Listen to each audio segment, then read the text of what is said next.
Okay, first time ever recording, let's roll. If you don't know why I'm posting this, stick around till the end, you'll definitely find out. My life story is basic, altogether simple, typical, ordinary.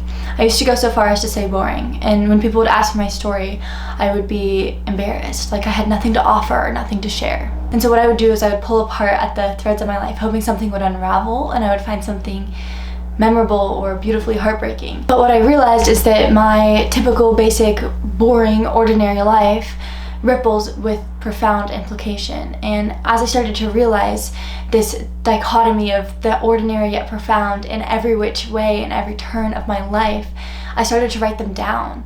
And ultimately that has just been the most extraordinary experience, really a divine gift and a transforming practice. Stop pulling apart at the threads of my life and start realizing the quilt that's already been woven together. But I haven't written in weeks, aside from this little spiel, which I guess I did write down ahead of this, but I've just been praying and thinking and reading and praying some more and just trying to discern what God has for me in this next season of life. The season of life that feels so foreign and so different from any walk that I've made thus far. I'm just trying to understand what it is that I'm supposed to be doing and what I'm supposed to be working towards and ultimately who I'm supposed to be becoming. And over again, the same message has been raked up in my heart. It's like once you see that red car, you start seeing it everywhere, right? Yeah, that's what's been happening. And the red card that I'm having, that I think C.S. Lewis, he sums it up beautifully. This is my favorite rendition of it. He says, we may be content to be ordinary people, but he has a quite different plan. And to shrink back from that plan is not humility, it is laziness and cowardice. And to submit to that plan is not conceit or megalomania, it's obedience. And so I'm not to be content with my ordinary life. I'm supposed to recognize that to whom much is given, much is expected.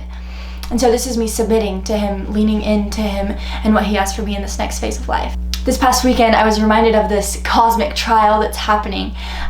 Jesus is on trial and eternity is in the balance, and I'm called to be a witness to that, right? And ultimately the way that I walk is my witness. And so ultimately this new conviction that I had to start posting about my faith is really just an accountability buddy. You know, the person in 5th grade when you're doing your push-up fitness test or whatever is making sure you're going all the way down and counting the right number. Yeah, that's an accountability buddy. So I'm really just on here today to say I'm committed to walking as a witness, and I'm committed to finding all the necessary facts of this trial. And finally, I'm just committed to doing everything that I can to making sure that as many people as possible end up on the right side of eternity.